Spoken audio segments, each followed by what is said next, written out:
Hello, everybody. Welcome back to Mental Matters. If for those of you who are just joining and this is your first time, Mental Matters is my public series on mental health issues. This is a series that was meant for the month of May, since May, one of the things it's known for is mental health. May also extend beyond May. It just depends. But based on your feedback, it may extend beyond May. But Mental Matters series is really supposed to remove some of the stigma that is attached to mental health and mental illness, um, and to basically use the lexicon and learn how to use it correctly and to expand our horizon.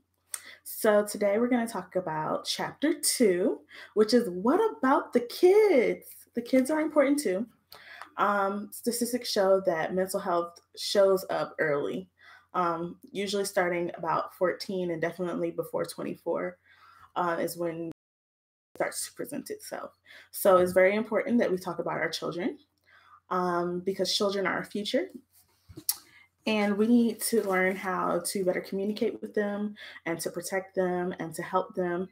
And one of the ways that we can help them is to teach them about mental health and opening up about their mental health because they need their checks too, not just us. So, we're going to start out with some facts and then we're going to move into a more informal session. So, fact number one: 20% of youth ages 13 to 18 live with a mental health condition. Now, those are those that were diagnosed.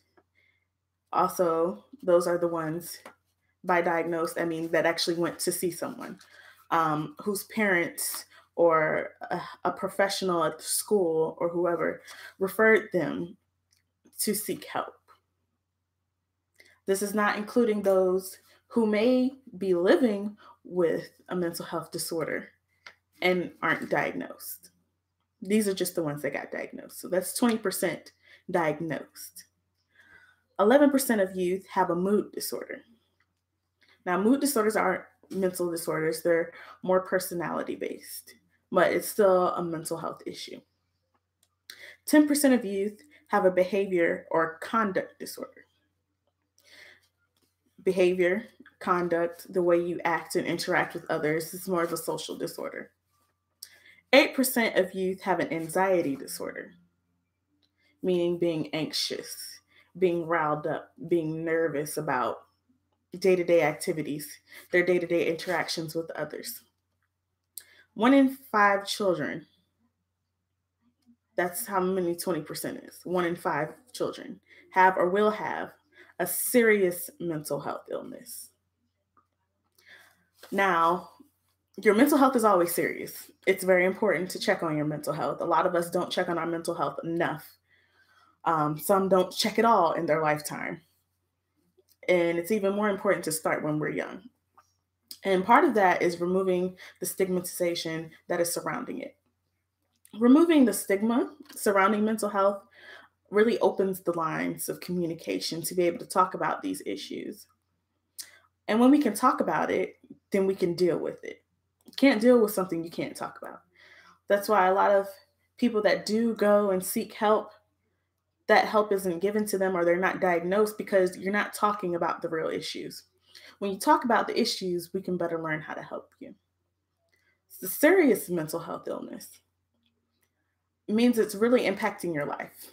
Now, all mental health impacts your life, but a serious mental health issues means it's impacting the way that you function, impacting the way that you interact with others, impacting the way that you can do your job, do your work, go to school, even eat sometimes, eat, sleep, all of that. That's a serious mental health illness. That's what we define as a serious mental health illness.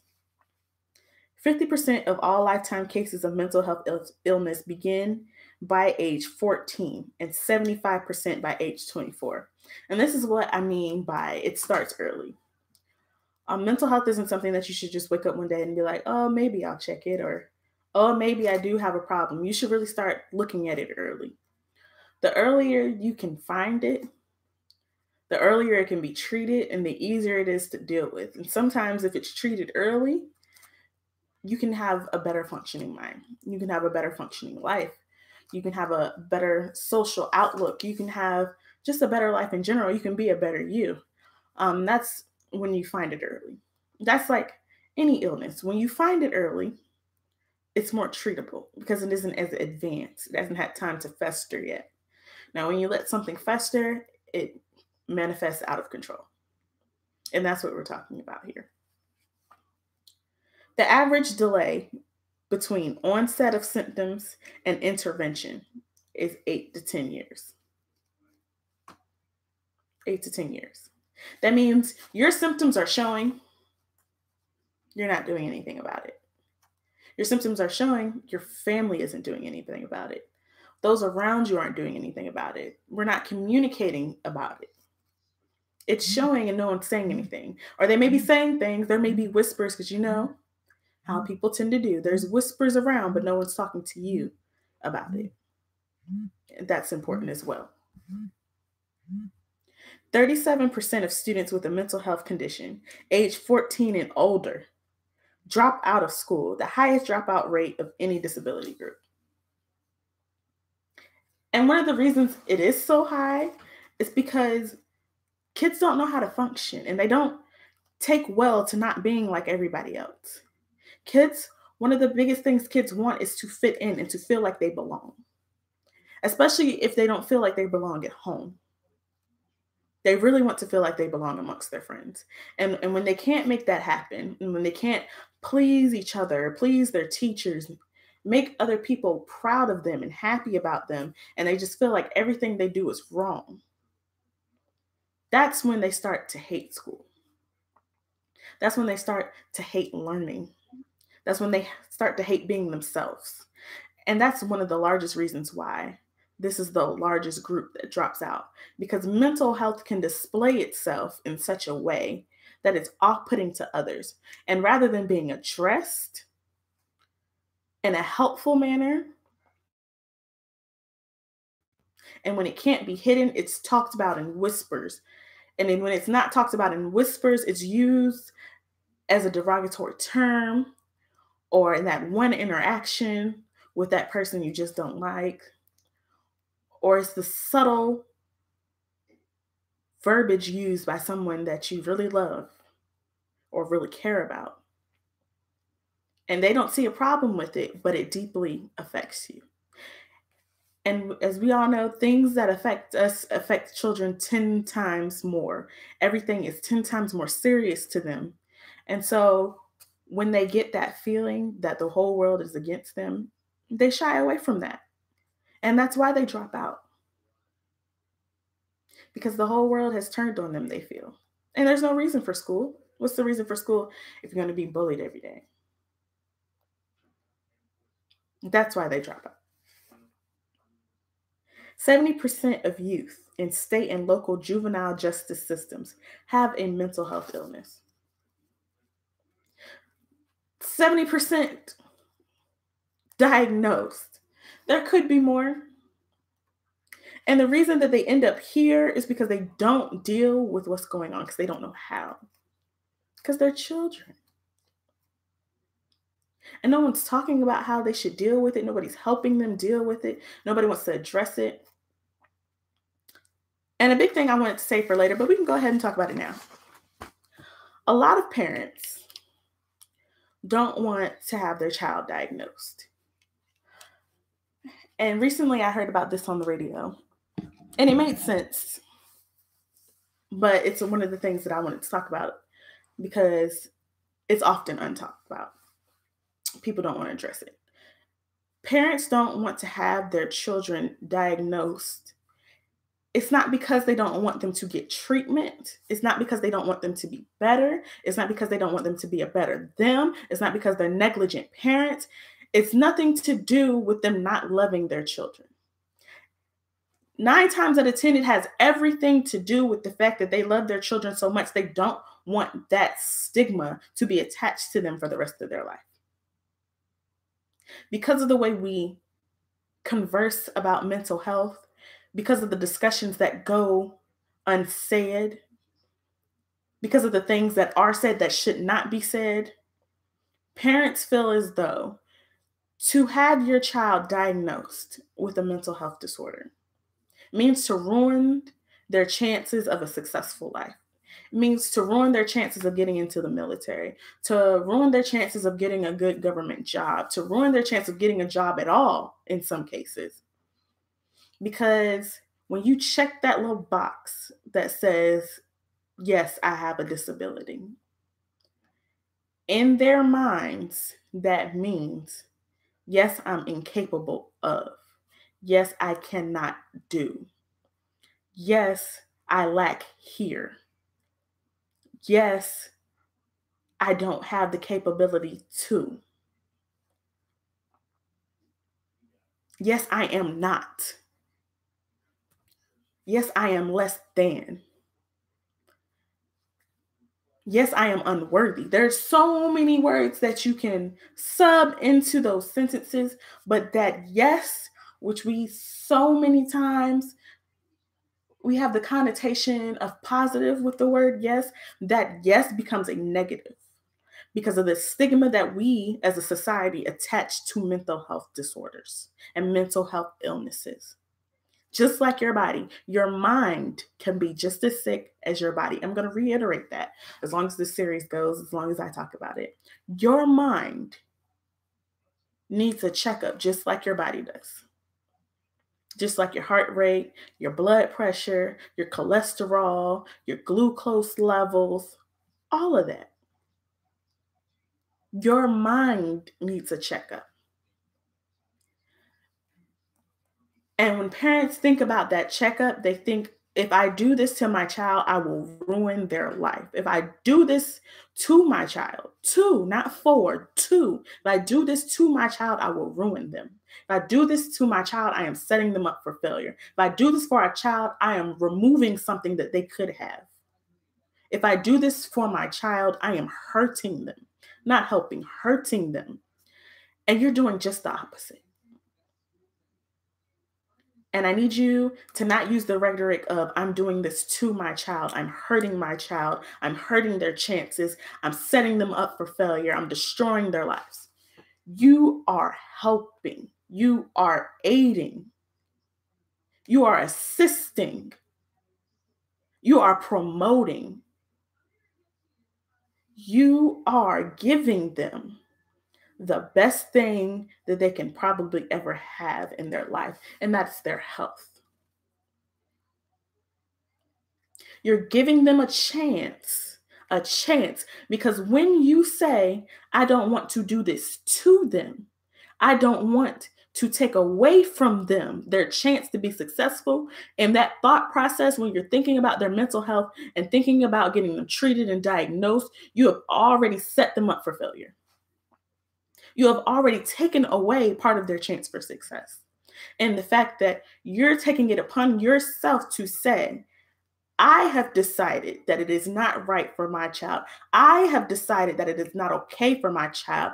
I have decided my child will not have a chance at mental health positivity. My child will not have the chance to get the treatment that they desperately need to be a better them, to live their best life, to be a better person in society, to be all that they can be. Mental health does not stop you from being the best you that you can be. It does not stop you from being successful. I can say that. I have a mental health disorder and it has not stopped me from being successful. I can hold down a job. I have my bachelor's degree. I'm going back for my master's degree. I'm very successful. Mental health disorders do not stop you from being great. Not addressing them stops you from being great. Not addressing that your child may have a mental health illness, may have a mental health disorder, that inhibits them from being great. That takes away options from them. They need the option. They need the assistance. They need the care, the love, support that you can give them through the process to being a better them. And the way that you can give that to them is by giving them that checkup, giving them that mental checkup because they need it. When you see something wrong, see something, say something. When you see something wrong, you need to say something. You need to not only say something, but you need to make an action plan and follow through on that action plan because they need you.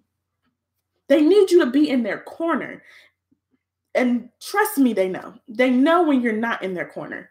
They can feel when you're not in their corner. And that's not to say you're not being in their corner on purpose, but they feel as though something is wrong with them, so much so that you would rather hide it from the world than to help them.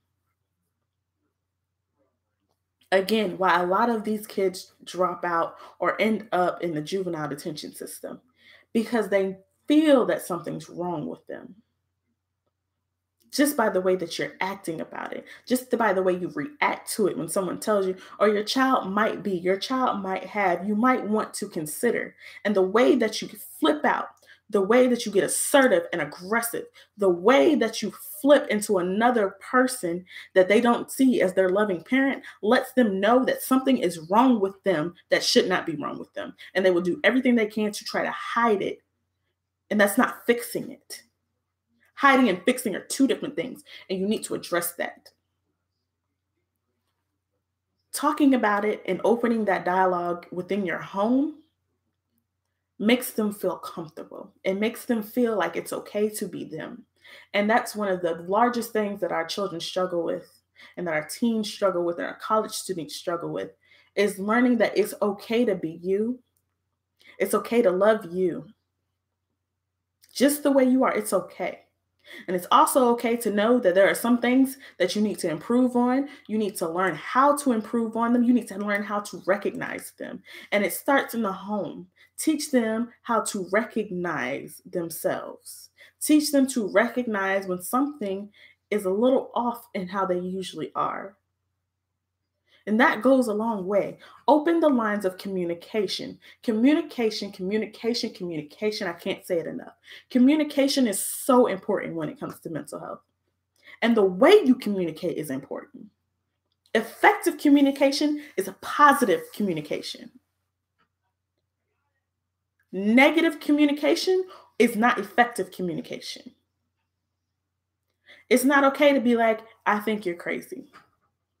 You should get a crazy checkup. You should get a crazy check. I think you should go to a mental institution. You should be in a loony bin. These things are not effective because it's not positive. It damages the way they feel about themselves. And they're already impressionable and they feel so much pressure and they feel like the whole world is watching them at all times and any and everything goes wrong. So it's important to open the lines of communication in a positive light so that they know that it's okay to say, hey, I might have an issue. Hey, I might be a little off. Hey, I'm having an off day. Hey, I don't feel like myself today. I might need to see somebody. I might need to take up treatment. I might need to go to therapy. I might need to be on a medication. It's all right to have these conversations with your children, to have these conversations with a mental health professional in the presence of your child, to have these conversations so that they don't feel like it's okay. So they feel like it's okay to be them and it's not okay to just hide who they are. It's not okay to diminish themselves. It's not okay to put themselves down. It's not okay to let other people put them down. That's why these conversations need to be had in a positive direction. So they can head in a positive direction. So they don't feel so scared all the time. So they don't feel so crazy all the time. Your main job as a parent is to love and raise your children in the way that they should go. And when you can't have these conversations with them, if you can't have these conversations for them, you're doing them a huge disservice. And I'm going to leave it alone. I'm going to move on to something else. Communication, positive communication. It's all right to get them treatment. It's all right to talk to them about it. It's all right to have someone else talk to them about it. It's all right to take them to a mental health professional. It's all right. Just like it's all right for you to go, it's all right for them to go. You're not ruining their lives. You're not taking anything away from them. If anything, you're giving them the best gift they can have, their health. You're giving them a chance to be great. You're upping their odds at being great.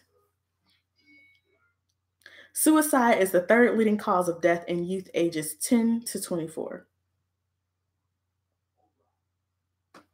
90% of those who died by suicide had an underlying mental health illness.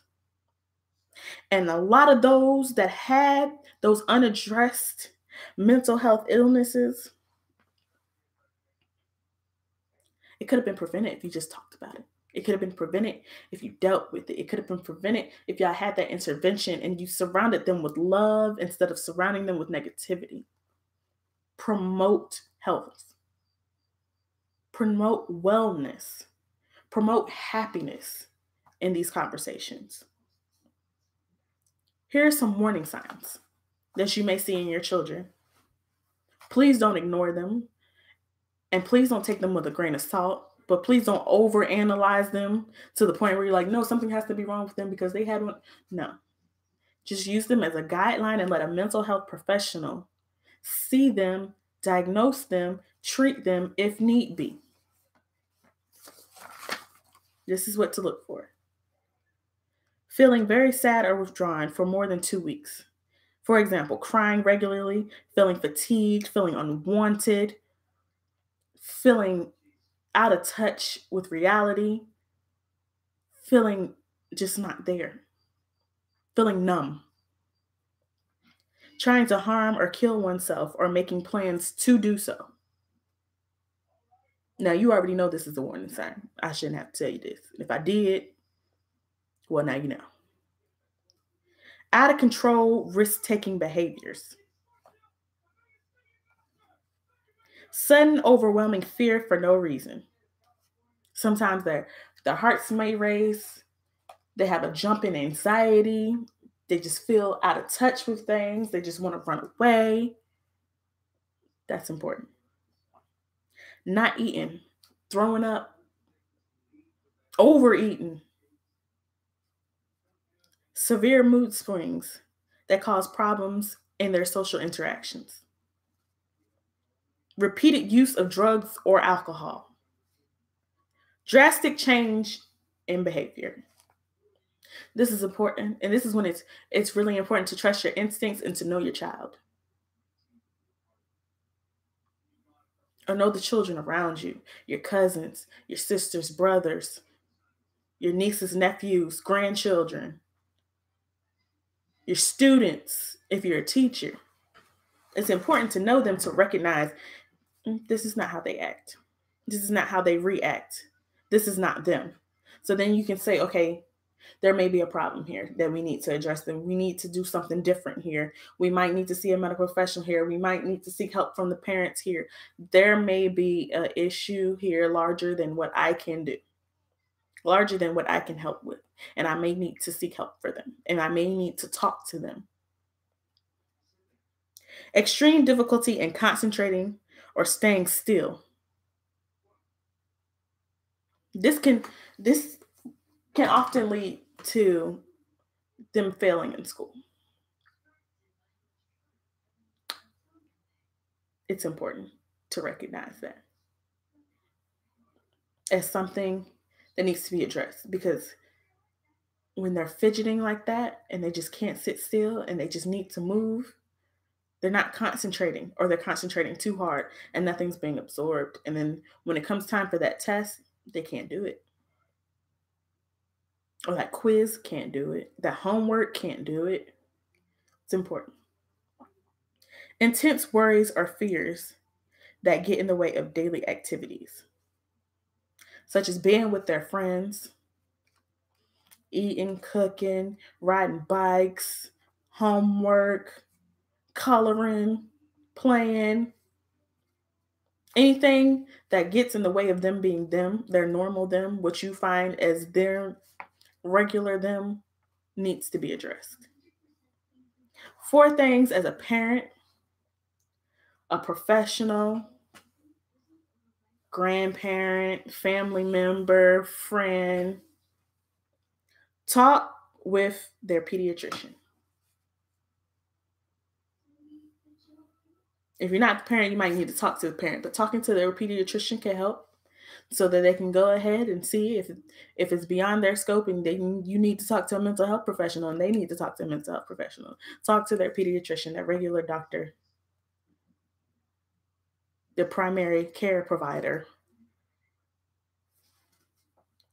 Get a referral to a mental health specialist. Now, this can happen through your insurance that you have for your child, or you can go to that doctor, your primary care physician, and be like, hey, you're a pediatrician. Hey, they're a little off. I've seen these signs. Can you please evaluate them? They can give you a referral to where you can go if you don't know where to go yourself.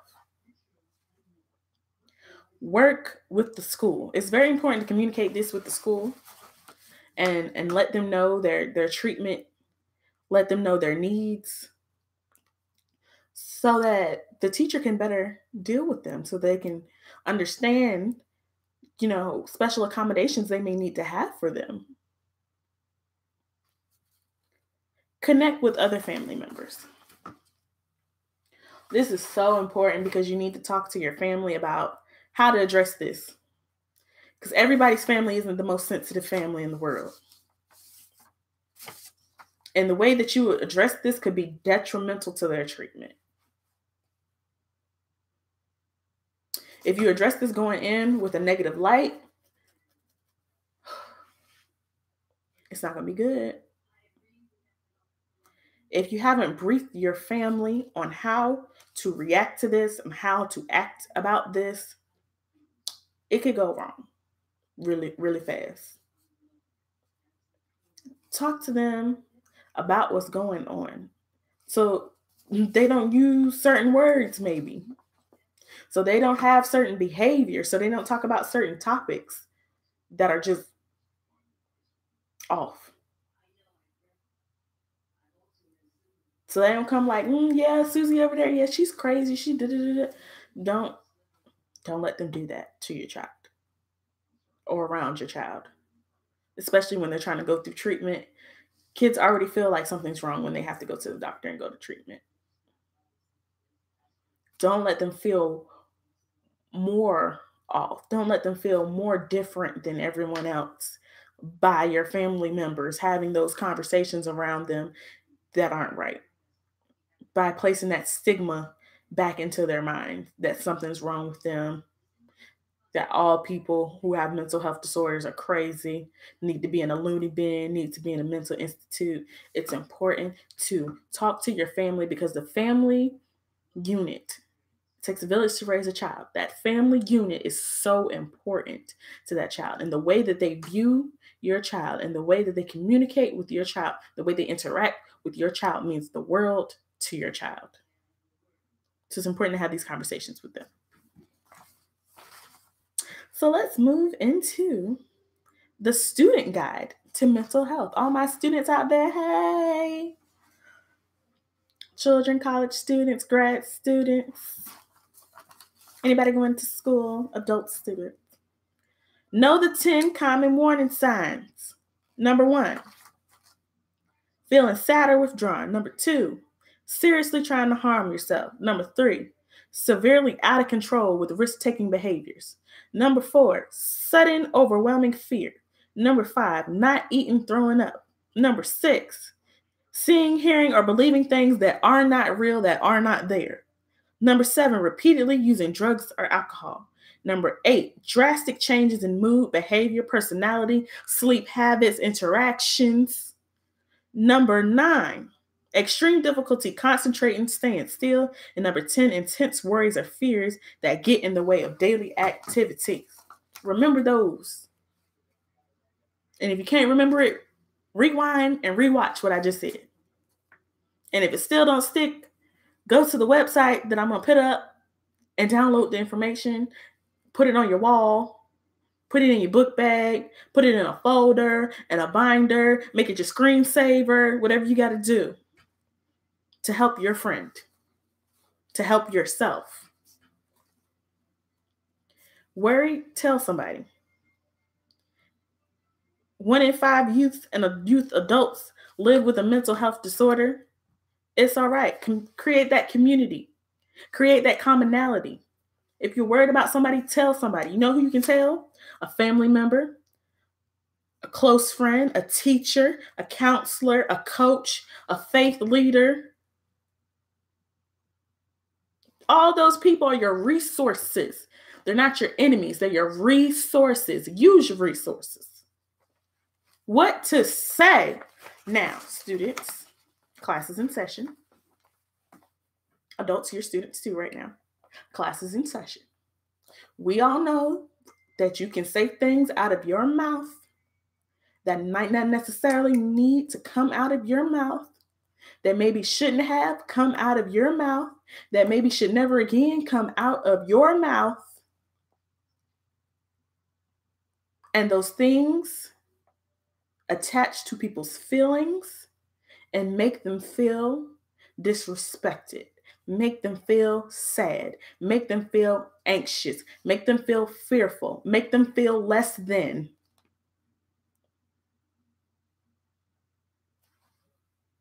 Less than. So here's what you could say. I haven't felt right lately and I don't know what to do. Can I talk to you about it? What are you going to say to me? I'll wait. I haven't felt like myself. I felt a little off lately. Can I talk to you about how I'm feeling? Can I talk to you about what it is that I'm feeling right now? Can I talk to you about what it is that I feel is wrong right now? Can I talk to you? What did you say to me? You don't say, psh, I guess, if you must, why, what's wrong with you? Are you crazy? You don't do any of that. What you can say is, sure, tell me how you feel. Let me know how you feel. Let me know how I can help you. Let me know what I can do for you. If you're trying to communicate to someone that you need assistance or you might need to talk, here's something that you can say. I'm having a really hard time lately. Will you go with me to see someone? This is how you can communicate and involve your social circle, involve your family members, involve your class friends, involve your close friends, involve your best friend. I'm having a hard time right now. I'm having a hard time being me. I'm having a hard time living life. I'm having a hard time with my day-to-day. I'm having a hard time with anything. I'm just having a hard time right now. Can you be there for me? Can you help me by going with me to see someone who can help me? Will you be my support system? Will you be by my side while I go through this? Will you be there for me by coming with me to see someone for me? I'm worried about stuff that's going on right now. Do you have time to talk? These are all ways you can address how you feel and what you need and what that person who you're talking to can do for you. And this is a time for you to be selfless. And I say selfless and not selfish because you're not being selfish by asking for help. You're being selfless because you're giving yourself a moment to be vulnerable enough to say, I need help. And not only do I need help, I need your help. I need help from you. To be a better me, I need you to help me. And I'm letting you know that something's off. I'm letting you know something's wrong. I'm letting you know I need help. That is a selfless act rather than to hide it, to live in secret, to be insane about it, to go plumb stark out of your mind about it, to go off about it, to be aggressive about it, to snap on other people about it. It is selfless of you to say, I need help. Because you're giving that person an opportunity to know that something is not right. and you feel a change needs to happen. What to do? Get help early for your mental health matters. To keep yourself on track, keep your life on track, your social life on track, your relationships on track. Get help early. Your first step is your primary care doctor to rule out any physical health disorders that might go along with your mental health disorders. Primary care physician first. Be honest about what you're feeling and be clear about what you want. That's along those selfless lines. Let somebody know. I feel X. I feel blank. I feel Y. I feel Z. I need A. I need B. I need C. And notice I didn't say want, because what you want may be very different than what you need. You may want to continue to live life like nothing's wrong, but you may need to address what is wrong. Ask for help finding a therapist or a mental health specialist. Ask your counselor at school. Ask your parents. If you're a little older, like in college, ask your friends. Consult the internet. Ask. Asking is not weakness. Asking is power. Admitting how you feel is not weakness. That is power. Admitting you need help is not weakness. It is power. Saying what you need is not weakness. It is power. It can take a while to get an appointment with a specialist. Just keep that in mind. If you need to see a specialist right away, speak up, communicate on it. A lot of this has to do with speaking up. And just like those around the kids have an obligation to communicate, you, my child, you, my love, you, beloved, you, the kid, have an obligation to say how you feel and what you need. And even if you don't know what you need, because sometimes you don't, it's okay to say, I need something. I need a change. I need your help. Because that lets somebody know that you don't even know. But something needs to happen. And something needs to happen now. And it's all right to be that way. It's all right to need somebody. Because we all need somebody. Just like the song says. And if you don't know what song I'm talking about, ask your parent or your friend. They love you. Your family loves you. You're surrounded by love all the time. You just need to tap into it, and it's okay. Because we're going to be right here to help you. And parents, we're going to be right here to help you too. Teachers, we're right here to help you too. You have resources if you use them. You have friends, you have allies, you have supporters, you have promoters. We're all right here to help you. You have to want to help you. You have to want to help your children. And it's all right to not know what to do, but it's all right to not do anything just because you don't know what to do. What is right is to see a mental health professional, see your primary care physician, consult someone who knows about this that can tell you what your next steps are. And look for the warning signs and don't hide the warning signs under the rug because you're scared to take away from. Be big enough to give to your child. Give them an opportunity for success. And children, give yourselves an opportunity for success. And know that there is absolutely nothing wrong with being different. There's nothing wrong with needing help. There's nothing wrong with taking treatment. There's nothing wrong with you being you. You just might need a little assistance to be a better you. Not to be somebody else, but to be a better you, the best you can be, so that you can be happy and you can live your life to the best of your ability. Live your best life.